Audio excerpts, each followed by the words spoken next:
What's good, guys? Finally, guys. UFC 314, let's fucking get it, guys. If you guys can just do one thing that I asked for. I don't really ask for a lot. Just like the video, guys. It's UFC 314 fight week, guys. Finally, we head into UFC 314, Volkanovski versus Diego Lopes. But you guys know me.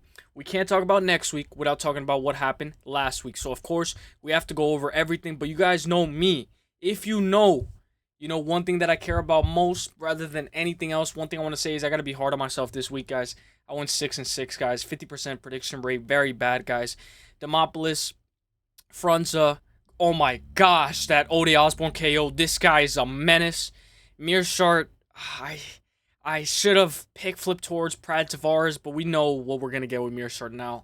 And wow, is Chung Hoon Lee such a tryhard. This guy gets the body triangle, and this guy does not let that go. From the first round, I knew that it was a little bit fucked. That over 2.5 crash too. And Brito should get cut from the UFC, in my opinion. I don't know. Let me know what you guys think. But, wow. How good is fucking Sabatini, man. That guy's a beast. One thing I want to say, guys, is Lock of the Week streak continues, guys. Of course, we did do very bad this week. But I have to mention, guys, that Lock of the Week streak does continue. We are on a 5-fight Lock of the Week streak, being Ignacio Bahamondes, Kevin Vallejos, Carlos Olberg, David Martinez, and Torres Finney. I know a lot of people are going to be like, oh, that Finney performance was bad. This guy's stalling. He's holding him against the cage. How many times did I see Poatan get held against the cage? How many times did I see Jose Aldo get held against the cage and he couldn't do anything about it? How many times have I seen over and over again all these guys get held against the cage and Mike Beltran keeps on separating all these fights? First of all, Mike Beltran, what the fuck are you doing, bro? This guy is separating every single fight, bro. He's like, stop, separate. He's separating, but that's it. That's how the refs are. And, I guess if he's holding and he's stalling and he's not making any movement, then it's right to separate. But I will say, guys, I did not like how many times Mike Beltran was separating that fight with Finney and Valentin. I'm happy that Finney won, but, dude, that judge, Tony Weeks, who gave a 30-27, bro, that guy should be fired. I'm not even joking. That is... Bro, I don't know how that's not illegal, bro. This guy gave every single round to Valentin. How can you give every single round to Valentin, bro? Bro, am I betting on the most unpredictable sport in the world? Like, what the fuck is going on? But yes, guys, I went 6-6, 50% prediction rate. We will be way more positive this week, and we will do way better this week. Let's get into the bets. I'm just happy Torres Finney cashes. Let's fucking go. So, my first one... We know a lot of parlays crashed, but this one was a parlay that I really had a lot of hope in. This parlay right here, Cortavius Chung Lee, not to go the distance just in case to hedge. I had the under 1.5 the Brito fight and Lerone Murphy by points. So, the under 1.5 doesn't hit. I really expected that under 1.5 to hit, whether it was Brito's side or, Sabatini. But Sabatini looked amazing. He looked very good. So that, for plus 798, would have been cha-ching. But it doesn't come in through. That's why I only go light. That's why I told you guys, we gotta go light. If you guys saw my community post, only 2 out of 6 hits. So it was actually very, very tricky for this card. Then I hit this one. Lerone Murphy by KO on points over 4.5. I had to do same game parlay. I got a little greedy there. Brad Tavares goes the distance. Yes, you guys know I had the over 2.5 there as well. Chung Hoon Lee, I had to. And over 1.5 with this Brito fight just to hedge. So I got lucky with a plus 812. Let's go. Then we have to take Lerone Murphy live bet. I took him as a live bet. $50 to win. At least 56, 21 bucks. I thought it was pretty good, pretty profitable. I didn't end up going negative. Let's fucking go. And then Lerone Murphy by points, 55 for 110. I thought it was pretty good right before the fight starts. Give me Lerone Murphy by points. I don't think he's going to finish him.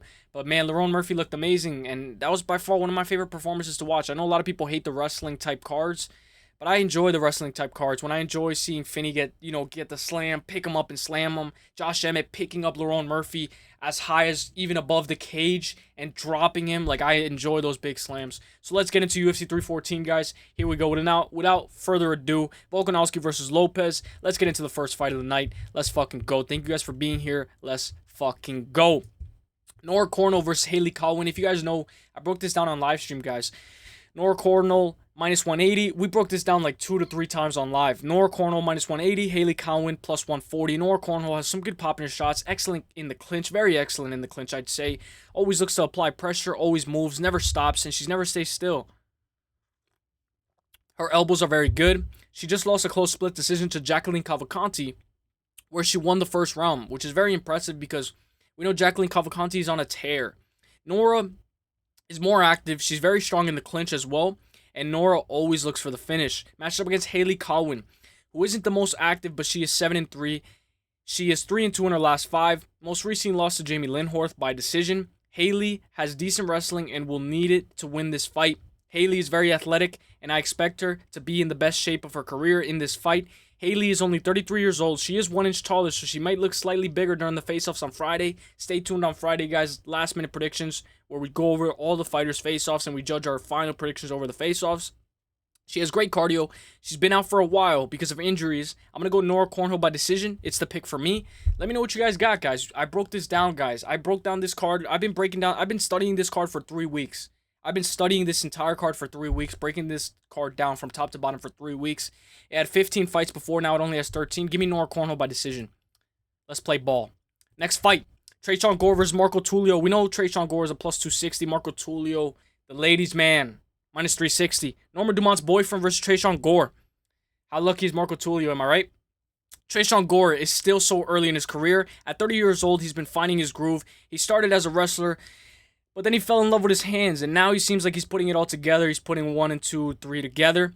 Tresean is on a 2-fight win streak, beating Josh Fram and Antonio Ciccoli, both by guillotine, which is very impressive. Against Antonio Ciccoli, it was even more impressive because it was a standing guillotine.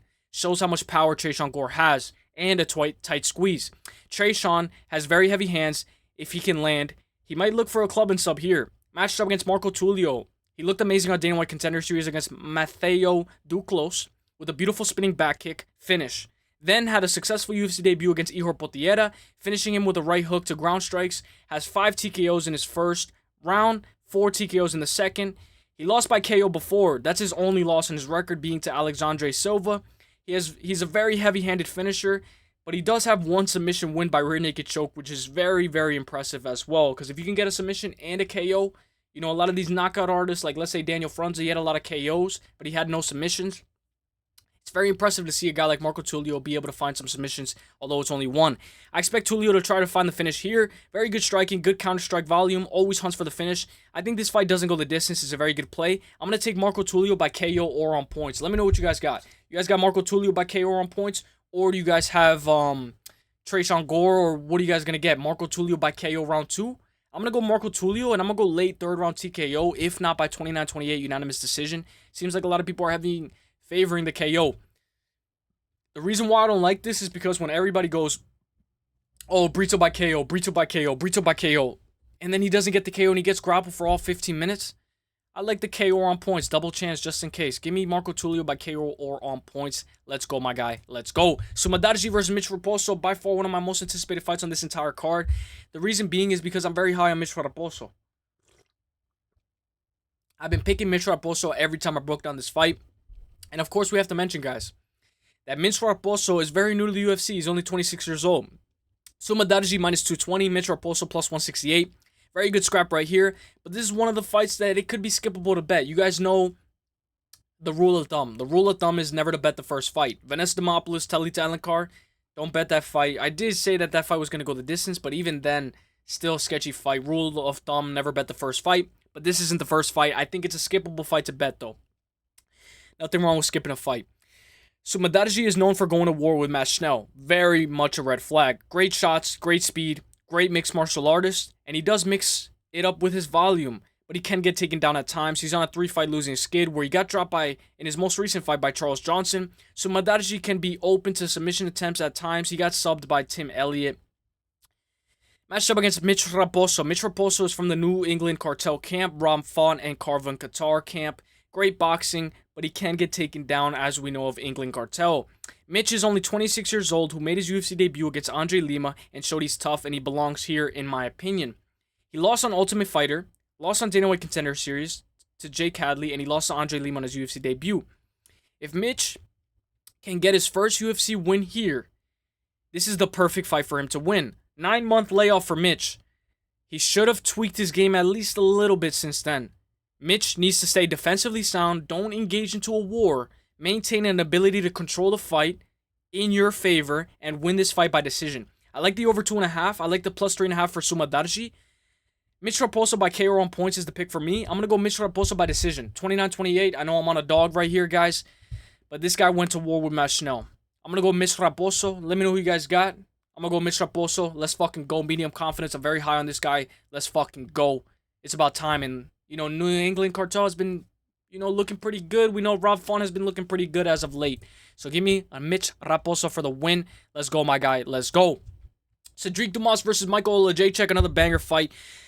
Sedriques Dumas plus 162. Michael Oleksiejczuk minus 210. Dumas has very good cardio. Not so much power, but is very capable of winning a decision. Sedriques is very technical. Looking to manage range and land some good 1-2s. Good low kicks. He has a good, solid ability to take a shot as well. This guy has a pretty good chin. His most recent win is a hard wrestling win over Dennis Tululin.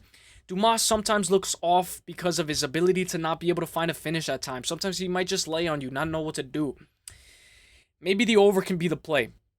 Matched up against Michael Oleksiejczuk, who was 1-4 in his last 5. 1 win in his last 5 being over Chirinchukwani by KO and ground and pound. He has very good power. He even dropped Kevin Holland before getting submitted by him. His most recent loss is to Sharon Magomedov, but he showed that he's tough. Michael can tend to fade as the fight gets later on into the fight. Michael can get taken down at times as well. Dumas is going to try to wrestle here as well. Dumas does eat one to give one sometimes. The pick is going to be Michael Oleksiejczuk for me.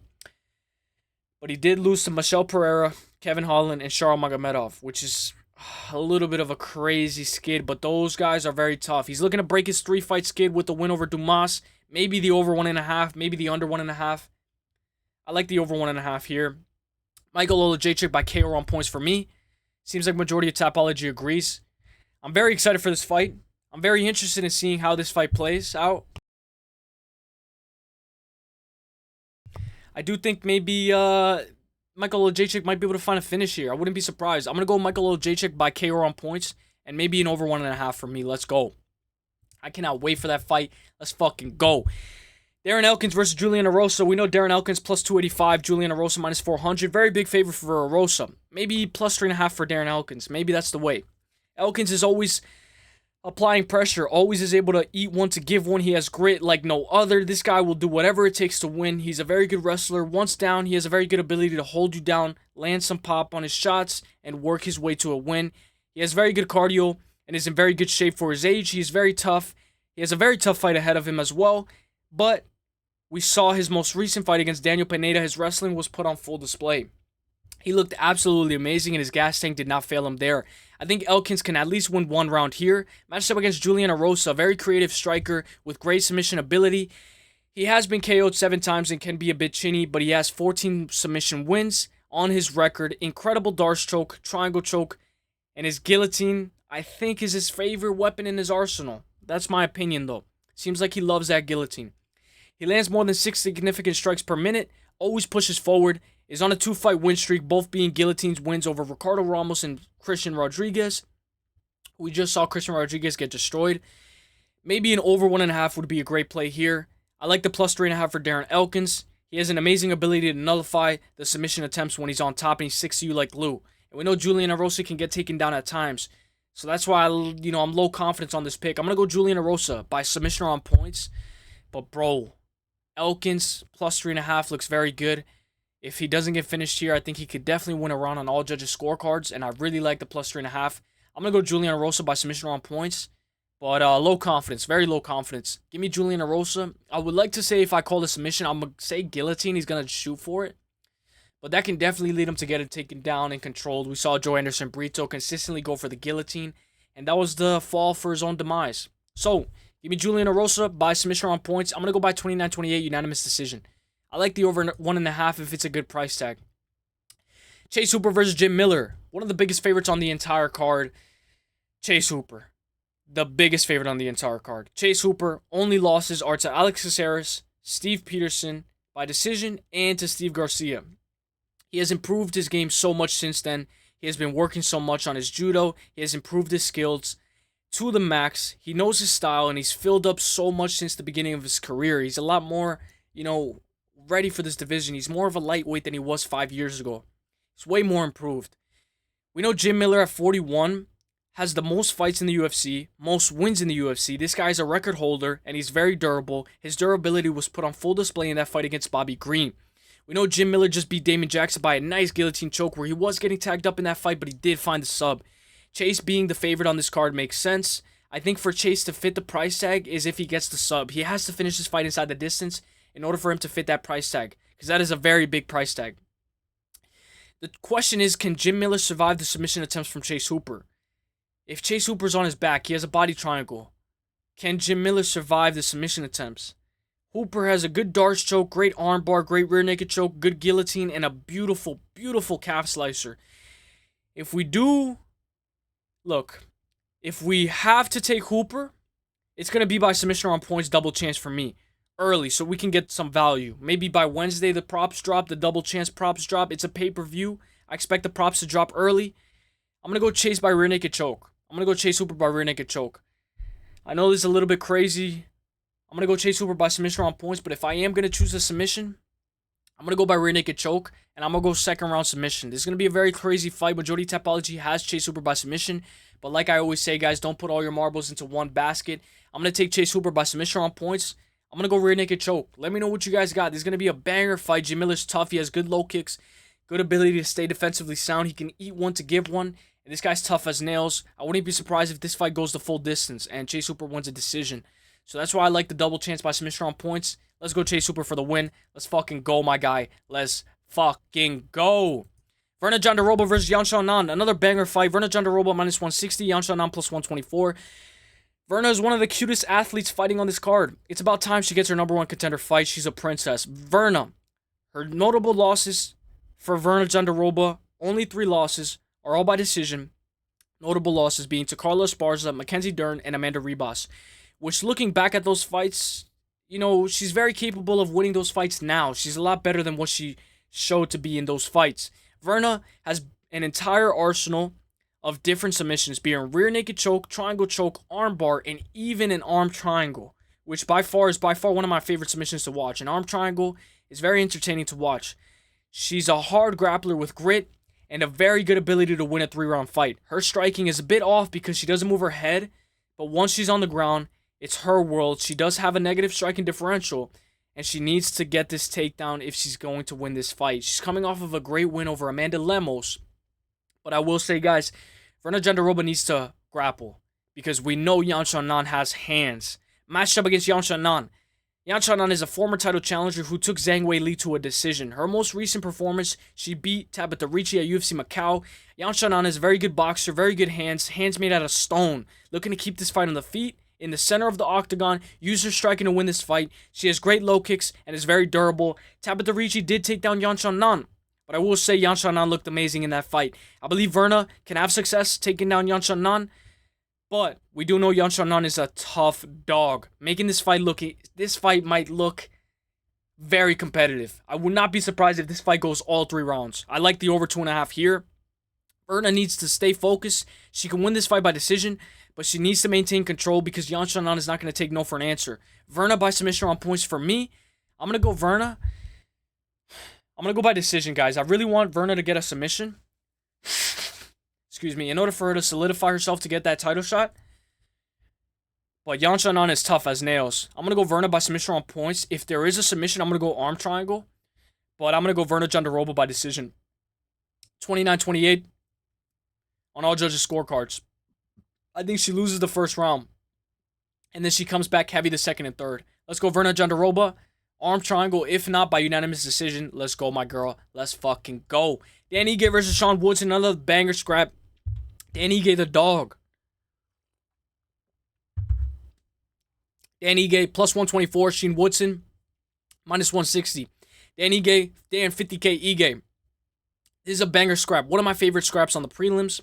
Dan Ige is known for stepping in on less than 24 hours on short notice to fight a guy who's main eventing on this card, Diego Lopes. And Dan Ige took the 3rd round off of Diego Lopes. He wasn't coming off of the couch like it seemed. He had training and I believe, I'm not sure, but I believe he was in a camp and he was training and he took that fight. It was short notice, but he was prepared for that fight and he did very good, especially in that 3rd round. This is a difficult fight for both because of the power from Ige. Ige is a powerhouse who can wait for the perfect shot just to counter. He will wait for that opening, capitalize on that opening, and he will catch you off guard. Just like he caught Lerone Murphy off guard, dropped him bad in round 1. And we know not even Josh Emmett was able to land on Murphy. So how good is Dan Igue's ability to counter strike? He's very durable. He's hard to finish. And I think Dan Ige needs to utilize his leg kicks, switch stance, that overhand right. And I think he could land a little bit because we know Sean Woodson is tall. He's very tall. He has very good accuracy with that overhand right. And he does have some beautiful selection to the body as well. Matched up against Sean Woodson. Every time I break down Sean Woodson, I have to mention his draw with Luis Aldana. He showed great recovery and ability to never quit in that fight. And then he actually, I believe he got completely like on skates in the first round. Comes back in the second and third. And is able to prevail enough to get a draw. He did as much as he could to win that fight, but he got a draw out of it because of a 10-8 in the first round, I believe. He manages great distance. He's coming off of that crazy first round KO over Chris Padilla.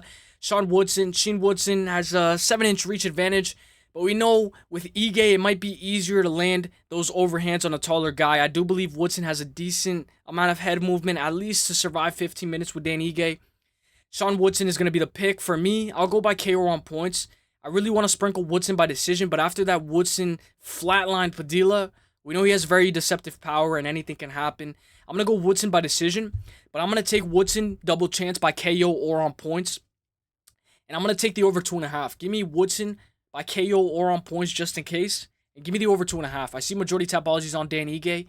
Very close fight. Very competitive fight. I can't wait for this fight. Sean Woodson for the dub for me. I'm going to go 29-28. Maybe 30-27, 29-28. I doubt a 30-27 though. Plus 3.5 for Dan Ige is perfect. Let's go Sean Woodson for the win. Let's go, my guy. Let's go. Main card time. Krylov versus Dominick Reyes. Another banger fight.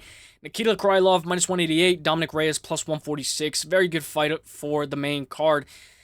I think this fight goes the distance. I mean, I think this fight doesn't go the distance. I'll be crazy if this fight goes the distance. Anything's possible though. I really do believe that this fight doesn't go the distance. Krylov, a well-rounded mixed martial artist, good low kicks, good grappler, always pressures, averages more than 2 takedowns per fight. We know a very notable win for Krylov was his win over Volkanovski, and he managed to take him down 7 times in that fight. He is on a 3-fight win streak with wins over Alexander Gustafsson, Volkanovski, and Ryan Spann. I have to mention Krylov's sub game. This guy has 14 submission wins. This guy has 14 subs. Dude, he has 14 subs in the first round. Correct me if I'm wrong. This guy has 14 submissions in the first round. That is absolutely insane. Overall, he has 16 submissions. Let me just double check. 14, 15, 16. Yep, he has 16 submissions overall, which is absolutely insane. 12 TKOs as well. He is a finisher with only 2 wins by decision. Matched up against a former title challenger, Dominick Reyes. Dominick Reyes' biggest fall was him smelling the roses after that John Jones fight. He fell for the hype. He drank a little bit of the too much champagne, and he was smelling the roses a little bit too much. Dominick Reyes broke a 4-fight skid with a win over Dustin Jacoby, and then he goes on to beat Anthony Smith by KO, both by KO. Reyes has good power, good kicks, good footwork, and sometimes he can be a little bit open to the body, but we know his red flag is his 28% takedown accuracy. He's not going to be looking for a takedown, so if he's hurt, he's definitely not going to be able to take you down. But he has insanely high takedown defense at 80%, and he's going to need that. It's going to be tested here. Krylov will definitely shoot off the rip. Dominick Reyes needs to stay in the middle of the cage, avoid the fence, maintain good footwork, and be careful for that body kick. Reyes can sometimes be very open to the body, susceptible to the body, and he could be open to body kicks, strike kicks, like in that Jan Blachowicz fight. Dominick Reyes can find the KO, in my opinion. We know Krylov has great wrestling, hasn't been that active. The fight, for me, I think this fight doesn't go the distance. Is a very good play. Dominick Reyes is going to be the pick for me. Very low confidence. I'm going to go fight ends by KO. And I'm going to take that this fight doesn't go the distance. And give me Dominick Reyes for the win. I'm going to take Dominick Reyes by KO or on points. You see a lot of these fights on Tapology are very, very close. I'm going to go Dominick Reyes. Low confidence by KO or on points. If I go KO, I'm going to go second round TKO. Let's fucking go, Dominick Reyes. Come on, let's go. Yair Rodriguez versus Patricio Pitbull. Another banger fight right here. Not only is this a banger fight right here, guys, but this is one of those fights where this fight is going to be absolutely fireworks, in my opinion. This is one of my most anticipated fights on the entire card. Patricio Pitbull is a former 2-division Bellator champion, holding both featherweight and lightweight belts in Bellator. Yair Rodriguez, flashy, creative, unique, always looks for the right opening, He can get taken down at times, and we know he lost to Frankie Edgar because of that as well, due to the wrestling. He has been taken down 11 out of his 14 UFC fights, which is a massive red flag. He sometimes has no strength to defend the takedowns. He got slammed by Volkanovski. He got taken down by Brian Ortega. Bad, and he got submitted in that fight. Notable wins for Yair Rodriguez are Korean Zombie, Brian Ortega, Josh Emmett, and BJ Penn. Matched up against a veteran, Patricio Pitbull. Patricio is 3-2 in his last 5. He's a true Bellator veteran. He is what the OGs are calling OGs. This is what you consider an OG. He defended his belt 16 times since then, obviously with win-losses in between and then getting his belt back. We know he was a 2-division champion, but in my opinion, he spent way too much time in Bellator and he should have been in the UFC much, much earlier. For some reason, I thought Patricio was going to be in the UFC before Michael Chandler. But Michael Chandler ended up being in the UFC before. Patricio lost most recently to Sergio Pettis and Chito Suzuki by KO. With Lerone Murphy, I mentioned how he needs to implement game plan like Yair, where what Yair did against Josh Emmett, where he was blasting the body kicks, very heavy kick, little oblique kick, throwing a lot of those kicks, getting those feints out, and Lerone Murphy had a lot of success, and in my opinion, he had a lot of success with that body kick as well, just like Yair. I expect Yair Rodriguez to implement his exact game plan he did against Josh Emmett, blast the body kicks, very kick-heavy fight. If he takes you down, throw up some submission attempts, throw up a triangle choke, work your way back up. Patricio Pitbull has avenged all of his losses at 145. This guy is a 145 veteran, a true veteran. We need to put some respect on his name, but at 37 years old, this makes it sketchy. The pick is going to be Yair Rodriguez for me. I'm going to go Yair Rodriguez by KO on points, and I like the over 2.5 here. I think Patricio Pitbull can take him down. Stall the fight, maybe win the first round, and then Yair Rodriguez gets very kick-heavy second and third round. I expect him to be very kick-heavy the entire fight, but we know kicks can lead you to get taken down as well. But I really like how fast his kicks are. He snaps them, snaps them, and sometimes it's so hard to defend those kicks that you can't see them from a mile away, and even if you do, it's already at your body by the time you see it. Give me Yair Rodriguez by KO or on points. I'm going to go by decision 29-28. Let's fucking go. Let's go. Bryce Mitchell versus Gene Silva. Bryce Mitchell, it's going to be a crazy fight. Bryce Mitchell plus 250, Gene Silva minus 340. The people's main event. The bad guy versus the good guy. Since the beginning of time, we have had people like Bryce and people like Gene Silva, and they always, clash heads. We all know a guy like Gene Silva. We all know a guy like Bryce Mitchell. And sometimes those guys don't really get along most of the time. This is good versus evil. I cannot wait for this fight. This is the people's main event. Finally, a matchup that builds up hype. A matchup that gets me on the edge of the seat. A matchup that I'm willing to wake up. And I can't wait for this matchup. A matchup that builds hype, drama, action. This matchup makes you want to count down the days, the minutes, the hours until this fight. Whoever wins this fight deserves the bragging rights. Bryce Mitchell is a very dominant grappler. Most notable win is over Edson Barbosa. He averages more than 3 takedowns per fight. But he might have a suspect chin, in my opinion. He needs to grapple this fight or else he's fucked. I'm not even joking, bro. He needs to grapple this fight or else he's fucking fucked. If he does not get a takedown, it's over. He doesn't land a lot of strikes per minute because he tries to stick to you like glue. We know he most recently was KO'd by Josh Emmett and finally got his first KO win over Kron Gracie with a beautiful slam. Matched up against Gene Silva, an absolute demon.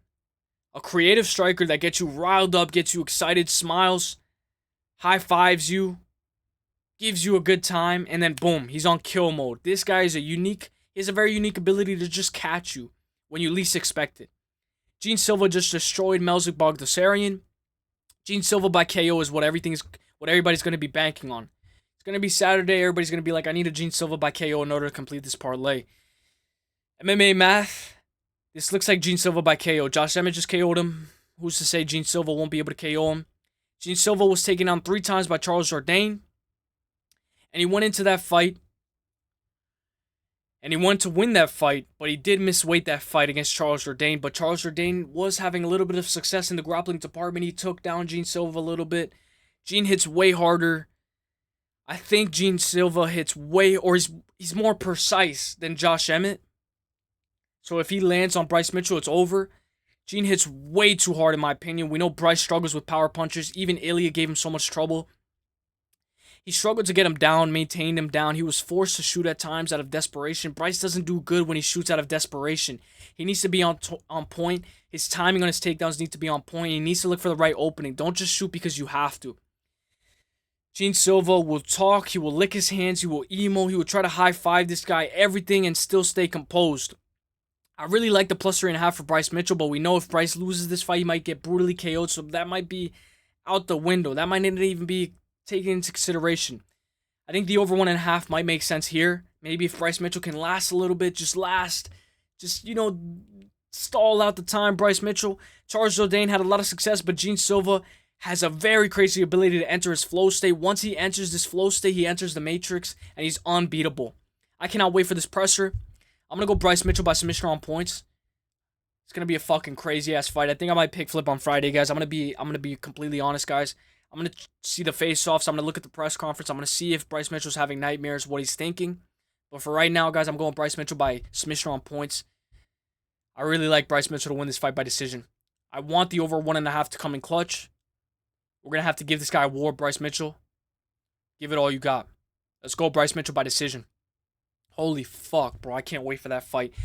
Co-main event, Paddy Pimblett versus Michael Chandler. Michael Chandler, plus 136. Paddy Pimblett, minus 174. Mike, the cheater, Chandler. He grabs the fence. He fish hooks Dustin Poirier. Hits Charlie Olives over and over again to the back of the head in the rematch. Chandler is a dirty fighter. At times, sometimes he can do whatever he wants. He's Dana White's, he's the star. He's the star. He's the entertainment man. Chandler is the most explosive fighter on this entire card. You can hear the canvas bounce when he's in the cage. The canvas sounds like a trampoline, and you can hear the footwork, and the explosivity of Chandler when he's in that canvas, when he's in that cage. Mike, no fight IQ Chandler. He fights for entertainment. I know a lot of people are going to be, that's going to be a lot of people's saying that he fights for entertainment, some of the most exciting fights ever. He always brings fireworks every time he fights, but he can definitely win this fight. We saw Paddy get caught by Gordon. He got tagged up by Luigi. If Chandler lands that massive overhand right, he might drop Paddy. And we know that Paddy, I don't know, his chin good. It's because his hands are so low. Chandler got out-wrestled by Charlie Olives. Matched up against Paddy Pimblett. We do know that Paddy Pimblett broke his foot 2 minutes into that fight with Jared Gordon. A star in the making, eats one to give one, low hands, a little bit sloppy at times, but on the ground flows very well. He's a BJJ guy with great judo and submission attempts. Paddy needs to be more defensively sound in this fight to win. I want him to cover his chin at all times. I wonder if Paddy comes out with orange shorts here. I like those orange shorts. I don't see a lot of orange shorts in the UFC. I hope Paddy Pimblett comes out with orange shorts. Paddy's arsenal of subs is triangle choke, rear naked choke, triangle armbar, and a flying triangle choke, which is insane. Insane versatility. But he does love that triangle choke. And once he has it, it's almost impossible to escape. I believe Paddy can find a nice rear naked choke here. If he stays solid, stays defensively sound, avoid these massive overhands and explosive takedowns. Chandler has been in wars. His chin has been cracked before, but I don't think Paddy cracks his chin. Over 1.5 is a good price tag. If it's a good price tag, I'll take the over 1.5. I'm very interested in seeing what the over 1.5 is set. Paddy Pimblett, money line for the win. I like Paddy by submission on points, maybe the over 1.5, depending on the price tag. We'll talk about the props later on in the week. I'm going to go Paddy Pimblett at a minus 174. I'm going to take him by submission on points. And I'm going to go Paddy Pimblett. I'm going to go by rear naked choke, guys. Dustin Poirier was able to get him in a rear naked choke. But you guys know, I wanted to say rear naked choke. I think Paddy might have to win a decision, guys. If Paddy can't find that triangle, let's say Chandler picks him up, drops him, is controlling him a little bit. A calculated Chandler is a dangerous Chandler. Maybe it's 2-2 going into the 5th. I'm going to take Paddy Pimblett by submission on points. And if it is by submission, I'm going to go by triangle choke. I was going to say rear naked choke because maybe he could take the back. But I do think that the triangle choke might be the most likely outcome. Let's go Paddy Pimblett for the win. Let's go, my guy. Let's go. Alex the Great Volkanovski versus Diego Lopes. Diego Lopes plus 116. Alex Volkanovski minus 148. Jose Aldo is the only fighter in UFC history to have won the UFC featherweight championship twice. Alex Volkanovski is looking to be the second. I'm very excited that Ilya vacated his belt because this matchup is very much more interesting. It's more of a winnable fight for Volk, but we know anything is possible in MMA. First-time title challenger for Diego Lopes. Last chance for Volk to become the 2-time division champ. Very, very sad. Volk is one of the greatest featherweights of all time. But as we all know, Father Time gets to us all. That's Volk's biggest red flag. His chin is a little bit suspect now, and he is getting older, but he always has great recovery. And as long as he's alive, as long as he's not separated from consciousness, he will do whatever it takes to win this fight. This is going to be a very crazy fight. When Charlie Olives pulled out against Islam Makhachev, it led to Volkanovski's demise. Because he stepped in on 1 week notice, lost by head kick TKO to Islam Makhachev, then defended against Ilya. And we know prior to those losses, Volk even looked amazing after he lost to Islam Makhachev the first time. He managed to get that win. He managed to get back in the win column and defeat Yair Rodriguez. It's just a short notice step up that kind of fucked him over a little bit. Volk is very well rounded with a good jab, a very good jab, a good 1-2, and he has very excellent striking in the pocket, very excellent at managing distance, good head movement, good low kicks, and he has an excellent ability to adjust in between rounds and in between just minutes of the fight. He's very, very quick-witted. He will capitalize on a feint that you fall for or an opening that you leave. Any habits that you have, Volk downloads all that data, and he's able to capitalize on that data that he downloads very fast. One of the notable performances for Volkanovski was his third fight against Max Holloway. He completely outshot Max Holloway. Volk has, sometimes he can get caught. He got dropped against Chad Mendes. We know he got KO'd by Islam, KO'd by Ilya. But we know Volk has put in some rounds with Dennis Bazooka and Aljamain Sterling for this camp. Not for the whole time, but we know for his YouTube channel, he was training with Aljamain Sterling and Dennis Bazooka in preparation for this camp. Matched up against Diego Lopes, a 30-year-old Brazilian with 10 KOs wins, 12 wins by submission, and only 4 wins by decision. Diego Lopes has power in his hands. He's a finisher. He trains with Alexa Grasso, Lupita Godinez. Diego Lopes was also training with Austin Bashi to replicate Volkanovski for a little bit, I believe. Diego Lopes has cardio issues. His most recent loss is to Mazar Evloev by decision. He then went on a 5-fight win streak with wins over Gavin Tucker, Pat Sabatini, Sadiq Youssef, Dan Ige, and Brian Ortega. And damn, how good does that Pat Sabatini win look now? Age, durability, and maybe even strength is on Diego Lopes' side. Age, durability, and maybe even strength is on Diego Lopes' side. Diego Lopes has fast hands, speed. Might be on his side as well. I think Diego Lopes might win the first 2 rounds. We know Volkanovski depends on speed a lot because sometimes he touches you up, leaves. Sometimes he only blocks with one hand, or he leaves his hand open and he tries to move out the way with only one hand. And that can leave you to get caught a little bit with that 1-2 extra shot. We have to be careful with the submission attempts from Diego Lopes. If Volk ends up on top, not only the submission attempts are going to be crazy and reckless, but even the power from Diego Lopes is so dangerous. The elbows, everything. This guy's going to be throwing the whole entire kitchen sink at Volkanovski. I can see Volk getting dropped like he did against Chad Mendes and then coming back rounds 3, 4, and 5. But this is a sketchy fight. If Volkanovski gets dropped, he might not be able to recover. We know Diego Lopes hits like a fucking truck. This is a sketchy fight. This is a dangerous fight. Even in a dangerous fight like this, I think I might play with the over 4.5 or the under 4.5 right here. If you're on the, this fight doesn't go the distance, you could take the under 4.5.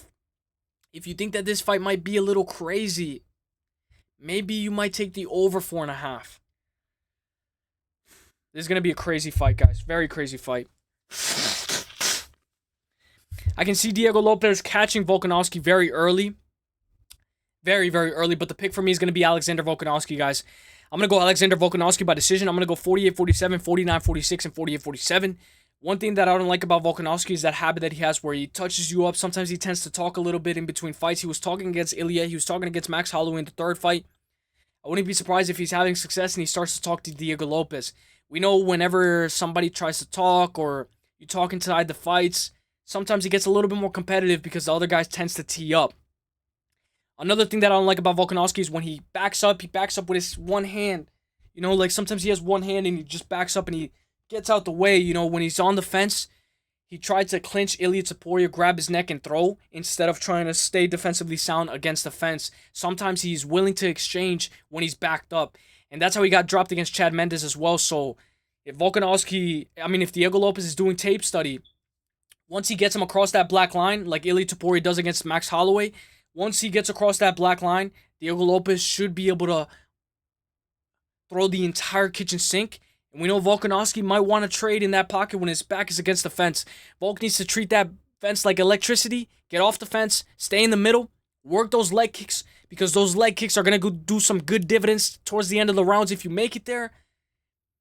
And every time Diego Lopes does that little itch or that little ick, capitalize on it. Like Diaz, capitalize on that. Alexander Volkanovski, I need you to win this fight. Obviously, very tough test ahead of him.